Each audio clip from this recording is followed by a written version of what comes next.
ಕೆಪಿಎಸ್ಸಿಯಿಂದ ನಡೆದಂತ ಪಶು ವೈದ್ಯರ ನೇಮಕ ಪ್ರಕ್ರಿಯೆಯಲ್ಲಿ ಬ್ರಹ್ಮಾಂಡ ಭ್ರಷ್ಟಾಚಾರ ಆಗಿದೆ ಅನ್ನೋ ಆರೋಪ ಬಹಳ ದಿನದಿಂದಲೂ ಕೂಡ ಕೇಳಿ ಬರ್ತಾ ಇದೆ.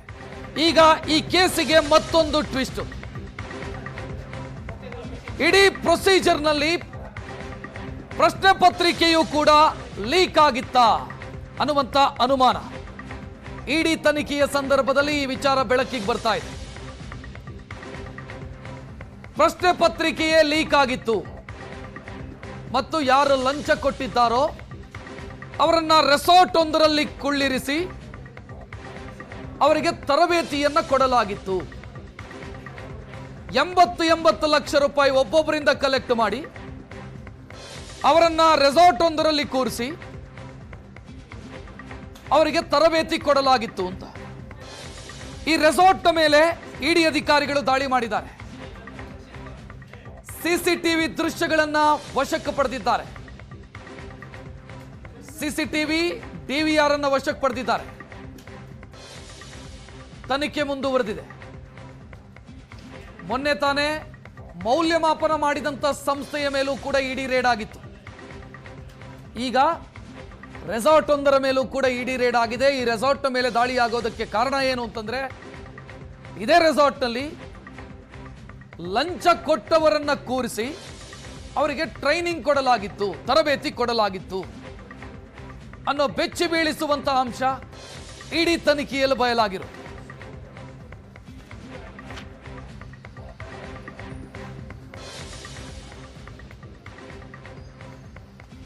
ಪ್ರಶ್ನೆ ಪತ್ರಿಕೆಯೇ ಲೀಕ್ ಆಗಿತ್ತು ಅನ್ನೋ ಅನುಮಾನ ಮೂಡ್ತಾ ಇದೆ. 400 ಮಂದಿ ಪಶುವೈದ್ಯಾಧಿಕಾರಿಗಳ ನೇಮಕ ಪ್ರಕ್ರಿಯೆಯಲ್ಲಿ ದೊಡ್ಡ ಮಟ್ಟದ ಭ್ರಷ್ಟಾಚಾರ ಆಗಿದೆ ಅಂತ ವಿಧಾನಸೌಧ ಸ್ಟೇಷನ್ನಲ್ಲಿ ಕಂಪ್ಲೇಂಟ್ ದಾಖಲಾಯಿತು. ರಾಜ್ಯ ಸರ್ಕಾರ ಅದನ್ನು ಸಿಐಡಿ ಕೊಡ್ತು. ಸಿಐಡಿ ತನಿಖೆ ಒಂದು ಕಡೆ ಆಗ್ತಾ ಇದ್ರೆ ಇಡಿ ಎಂಟ್ರಿ ಆಗಿದೆ. ಇಡಿ ಎಂಟ್ರಿಯ ಸಂದರ್ಭದಲ್ಲಿ ಹಲವು ವಿಚಾರಗಳು ಬಯಲಾಗ್ತಾ ಇದೆ.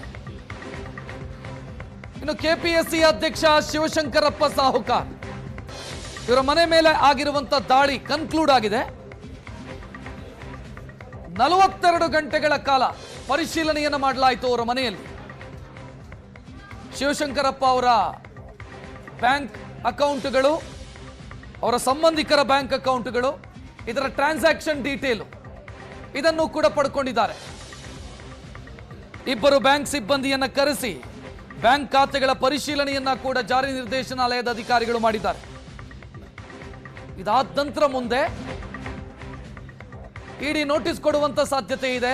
ಶಿವಶಂಕರಪ್ಪ ಸಾಹುಕಾರ್ ಅವರಿಗೆ ವಿಚಾರಣೆಗೆ ಬನ್ನಿ ಅಂತ. ಹೆಚ್ಚಿನ ಡೀಟೇಲ್ ಇಡೋದಕ್ಕೆ ನಮ್ಮ ಪ್ರತಿನಿಧಿ ಚೇತನ್ ಫೋನ್ ಸಂಪರ್ಕದಲ್ಲಿ. ಚೇತನ್, ಸಿಐಡಿ ತಲುಪಲಾಗದಂತ ಜಾಗಕ್ಕೆ ಇಡಿ ತಲುಪ್ತಾ ಇದೆ ಅಂತ ಅನಿಸ್ತಾ ಇದೆ.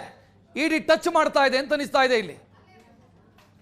ಎಕ್ಸಾಕ್ಟ್ಲಿ ರಕ್ಷತ್, ಯಾಕಂದ್ರೆ ಇಡಿ ಅಧಿಕಾರಿಗಳು ಎಲ್ಲ ಮಾಹಿತಿಯನ್ನ ಮತ್ತೆ ಕೋರ್ಟ್ ಇಂದ ಒಂದು ಸರ್ಚ್ ವಾರೆಂಟ್ ಅನ್ನ ಪಡೆದೇ ಒಂದು ರೈಡ್ ಅನ್ನ ಮಾಡಿರುವಂತದ್ದು. ಅಂದ್ರೆ ಪ್ರಮುಖವಾಗಿ ಇಲ್ಲಿ ಕಳೆದ 5 ವರ್ಷದಿಂದ ಯಾವೆಲ್ಲ ಒಂದು ನೇಮಕಾತಿ ಆಗಿತ್ತು ಆ ಸಂದರ್ಭದಲ್ಲಿ ಶಿವಶಂಕರಪ್ಪ ಸಹಕಾರಿನ ಒಂದು ಬ್ಯಾಂಕ್ ಅಕೌಂಟ್ಗಳಿರ್ಬೋದು ಮತ್ತೆ ಬೇರೆ ಬೇರೆ ಇನ್ನಿತರ ಎಲ್ಲ ಮೂಲಗಳೇನಿದೆ ಹಣ ಬಂದಿರುವಂತದ್ದು ಎಲ್ಲವನ್ನೂ ಕೂಡ ತಡಕಾಡಿ ಈಗ ರೇಡ್ ಅನ್ನ ಮಾಡಿದ್ರು. ಅಂದ್ರೆ ಹಲವು ಕಡೆ ಟೋಟಲ್ 21 ಕಡೆ ಒಂದು ರೇಡ್ ಅನ್ನ ಮಾಡಿ ಸಾಕಷ್ಟು ಒಂದು ದಾಖಲೆಗಳನ್ನ ಒಂದು ವಶಕ್ಕೂ ಕೂಡ ತಗೊಂಡಿದ್ರು. ಅಂದ್ರೆ ಸಿಐಡಿ ಅಧಿಕಾರಿಗಳು ಒಂದು ಪಾರ್ಟ್ ಆಫ್ ಇನ್ವೆಸ್ಟಿಗೇಷನ್ ಅವರು ಸಪರೇಟ್ ಆಗಿ ಮಾಡ್ತಿರುವಂತದ್ದು. ಅದ್ರ ಮಧ್ಯೆ ಇದೀಗ ಇಡಿ ಎಂಟ್ರಿ ಆಗಿದೆ. ಎಲ್ಲ ಮಾಹಿತಿಯನ್ನ ಪಡೆದು ದಾಖಲೆಗಳ ಸಮೇತವೇ ಸರ್ಚ್ ವಾರೆಂಟ್ ಅನ್ನ ಪಡೆದೇ ಒಂದು ರೇಡ್ ಅನ್ನ ಮಾಡಿರುವಂತದ್ದು.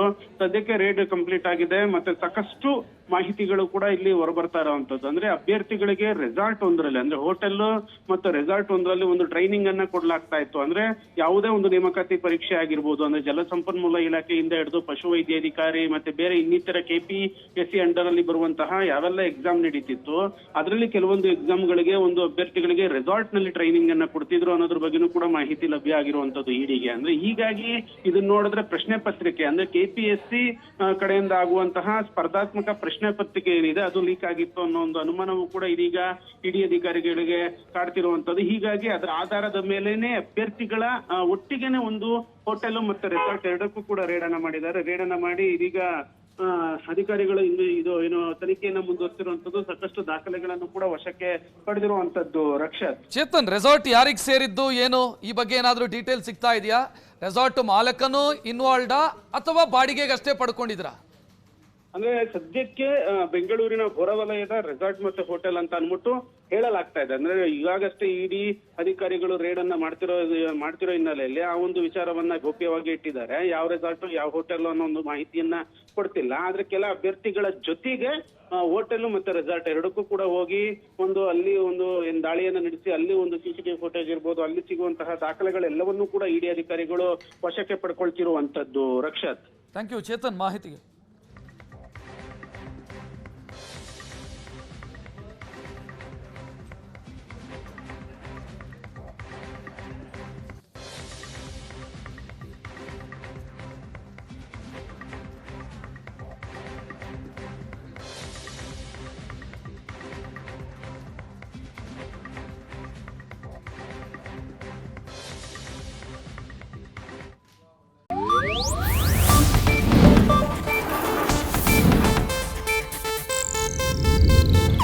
ಇದು ಏಷ್ಯಾನೆಟ್ ನ್ಯೂಸ್ ನೆಟ್ವರ್ಕ್ ಪ್ರಸ್ತುತಿ.